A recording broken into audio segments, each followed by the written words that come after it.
अब खबर चुनाव से जुड़ी हुई। यूपी चुनाव के लिए सभी पार्टियों ने अपनी कमर कस ली है। उम्मीदवारों की लिस्ट जारी होने के साथ साथ नामांकन का दौर भी अब जोर शोर से चल रहा है और इसी पूरी प्रक्रिया में एक बार फिर प्रदेश के बाहुबली नेता सुर्खियों में हैं। क्रिमिनल रिकॉर्ड वाले बाहुबली नेताओं पर भले ही बीजेपी की योगी सरकार ने नकेल कस दी हो, लेकिन बावजूद उसके बाहुबली नेता चुनावी मैदान में कूदने की जुगत भिड़ा रहे हैं।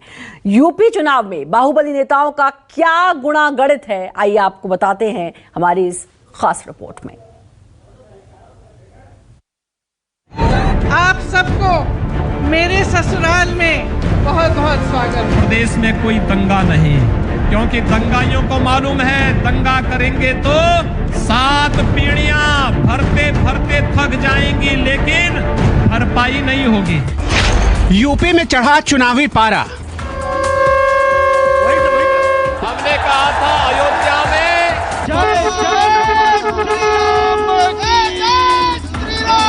मैं लड़की हूँ, लड़ सकती हूँ। हर किसी के पास जीत का नारा। तो पैदा करे खाई, समझ लेना वही है भाजपाई। जो गरीबों का पैसा लूट करके पिछली सरकारों ने भर भर करके दीवालों के अंदर भरा हुआ था, तो सबसे पहले बुरा लगा था समाजवादी पार्टी के बबुआ को। समाज के लोगों का भी हर स्तर पर काफी ज्यादा शोषण एवं उत्पीड़न आदि हुआ है। मैदान में उतर कई महारथी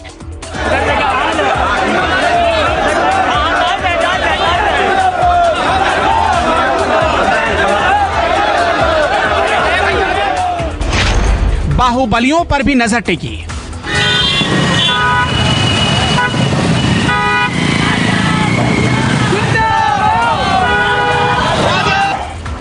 लोकतंत्र के महापर्व में छोटी बड़ी पार्टियां मिलाकर उत्तर प्रदेश में करीब 300 से ज्यादा दल हैं और हर दल अपने अपने इलाके में जीत का दावा कर रहे हैं।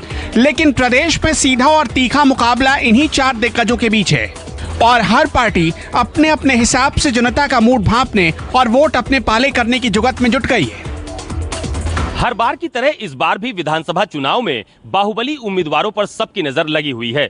योगी सरकार की सख्त नीति और आपराधिक रिकॉर्ड वाले उम्मीदवारों से भले ही बड़े राजनीतिक दलों ने किनारा कर लिया हो, लेकिन धन, बल और बंदूक के दम पर सत्ता की सीढ़ियों तक पहुंचने वाले ऐसे कई बाहुबली हैं जो अभी भी विधानसभा तक पहुंचने की जुगाड़ में लगे हुए हैं। पिछले विधानसभा चुनाव तक उत्तर प्रदेश की राजनीति में बाहुबलियों का बोलबाला था, लेकिन योगी सरकार ने बाहुबलियों पर नकेल कसी और उनकी गैर कानूनी संपत्तियों पर बुलडोजर चलाया और हिस्ट्री शीटर्स पर नकेल कसने की कार्रवाई की। इतना ही नहीं, बीजेपी की तरफ से बाहुबलियों को टिकट नहीं देने के फैसले ने भी प्रदेश की सियासत में बड़ा बदलाव किया। योगी सरकार में जब से बाहुबली नेताओं और हिस्ट्री सीटर्स पर नकेल कसी गई है, तब से खुद को बाहुबली कहलवाने वाले ये नेता 2 खेमों में बट गए हैं। एक खेमा बीजेपी विरोधी है तो दूसरा उसका समर्थक। अब जब चुनाव सामने है तो समर्थक और विरोधी दोनों ही नए ठिकानों की तलाश में हैं और इसमें अहम रोल अदा कर रहे हैं यूपी के छोटे राजनीतिक दल। लेकिन सियासत के शतरंज में हर नियम की कार्ड तैयार कर ही ली जाती है और सियासी दल इन चालों को बखूबी जानते हैं और अब चुनावी मौसम में इन चालों से अपने मोहरों को फिट करने के लिए बाहुबलियों ने भी तैयारी शुरू कर दी है। बाहुबली बैकडोर से टिकट लेकर अपने पसंदीदा दलों से चिपके रहने की कोशिश में है, यानी बीजेपी और दूसरी बड़ी पार्टियां अपनी छोटी सहयोगी पार्टियों के रास्ते बाहुबलियों को चुनावी अखाड़े में उतारने की तैयारी में है। बीएसपी के पूर्व सांसद और बाहुबली नेता धनंजय सिंह, क्रिमिनल केस में आरोपी धनंजय सिंह 2 बार एमएलए रहे। 2009 में सांसद बने और 2011 में बीएसपी से निकाले गए। अब बाहुबली धनंजय सिंह का झुकाव बीजेपी की तरफ है। धनंजय सिंह अब अपना दल एस से चुनाव लड़ सकते हैं। मल्हान सीट पर उन्हें निषाद पार्टी भी चुनाव लड़ा सकती है।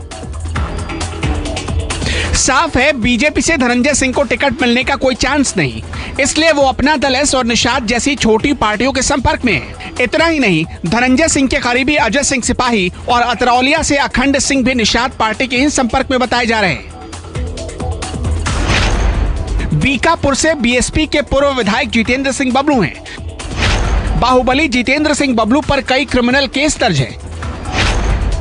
जितेंद्र सिंह बबलू बीजेपी में शामिल होने में नाकाम रहे और अब निषाद पार्टी के टिकट पर चुनाव लड़ने की कोशिश में है। पूर्व एमएलसी बाहुबली विनीत सिंह भी चुनाव लड़ना चाहते हैं। विनीत सिंह अपना दल एस से टिकट की जुगत में है। इसके अलावा वाराणसी से निर्दलीय एमएलसी बाहुबली ब्रजेश सिंह भी टिकट के लिए लाइन में है। माफिया से नेता बने मुख्तार अंसारी चुनाव लड़ सकते हैं। एसबीएसपी के प्रमुख ओम प्रकाश राजभर ने अंसारी को टिकट देने के संकेत दिए हैं। दूसरी तरफ अयोध्या की गोसाईगंज से विधायक रहे अभय सिंह, सुल्तानपुर के बाहुबली चंद्रभद्र और यशभद्र सिंह, आजमगढ़ के बाहुबली रमाकांत और उमाकांत यादव भी छोटी पार्टियों से आस लगाए। बीकापुर से बीएसपी के पूर्व सांसद जितेंद्र सिंह बबलू वही नेता हैं जिनके ऊपर रीता बहुगुणा जोशी के घर जलाने का आरोप लगा था। बीजेपी ने बबलू से दूरी तो बनाए रखी है, लेकिन बबलू निषाद पार्टी के जरिए बैकडोर से एंट्री करने की कोशिश में है। ठीक इसी तरह से मुख्य राजनीतिक दलों ने भी अपने सहयोगी दलों के माध्यम से बाहुबलियों पर दांव लगाने की पूरी तैयारी कर ली है और इसमें समाजवादी पार्टी गठबंधन काफी आगे भी निकल चुका है। उधर अतीक अहमद चुनाव लड़ेंगे या नहीं इसकी घोषणा तो नहीं हुई, लेकिन उनकी पत्नी शाइस्ता परवीन असदुद्दीन ओवैसी की पार्टी एआईएमआईएम में शामिल हो चुकी हैं। यानी चुनाव में अतीक अहमद और उनकी पत्नी उतरी तो मुमकिन है टिकट भी एआईएमआईएम से ही मिलेगा। प्रतापगढ़ के कुंडा विधानसभा सीट के समीकरण में कुछ अलग नजर आते हैं। कुंडा विधानसभा सीट से निर्दल प्रत्याशी के रूप में राजा भैया पिछले 6 बार से चुनाव मैदान में उतर चुके हैं, लेकिन इस बार राजा भैया अपनी पार्टी बनाकर मैदान में उतरे। इस बार राजा भैया ने खुद की पार्टी जनसत्ता दल लोकतांत्रिक बनाई। रघुराज प्रताप सिंह उर्फ राजा भैया के लिए उनके दोनों बेटे भी चुनावी माहौल तैयार करने में जुटे हैं। कुंडा विधानसभा सीट से राजा भैया लगातार 6 बार 50,000 से अधिक वोटों से जीत का परचम लहराने में कामयाब रहे। 2017 के विधानसभा चुनाव में राजा भैया ने अपने सभी रिकॉर्ड को खुद तोड़ते हुए 1,03,000 के बम्पर वोटों से जीत दर्ज की थी। वहीं राजा भैया को सबसे कम मतों से जीत 2007 के विधानसभा चुनाव में मिली थी। तब राजा भैया सिर्फ 53,000 वोटों से जीतने में कामयाब रहे। आज तक उनकी जीत का ग्राफ कभी भी 53,000 वोटों के नीचे नहीं खिसका और यही वजह है कि जीत की गारंटी माने जाने वाले राजा भैया पर सभी पार्टियों की नजर है। इन सबके अलावा करीब 2 दर्जन और ऐसे बाहुबली नेता हैं जो किसी न किसी पार्टी के बैनर तले 2022 के चुनावी समर में कूदने के लिए बेताब है।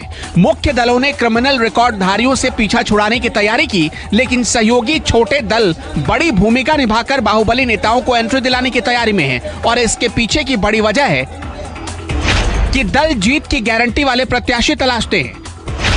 बाहुबली अपने दम पर जीत हासिल कर लेते हैं। बाहुबली नेता चुनाव का खर्च भी खुद उठाते हैं। पार्टी के लिए बाहुबली टिकाऊ और जिताऊ हैं।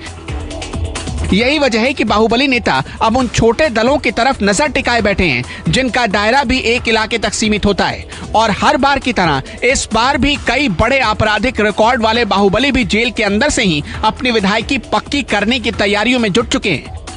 Bureau report, news 24।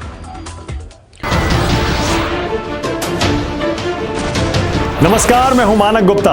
अगर आपको हमारा ये वीडियो पसंद आया हो तो इसे लाइक और शेयर जरूर करें और हाँ, हमें सब्सक्राइब और फॉलो करना ना भूलें ताकि आप देश और दुनिया की कोई खबर मिस ना करें। तो जुड़े रहिए हमारे साथ और देखते रहिए न्यूज़ 24।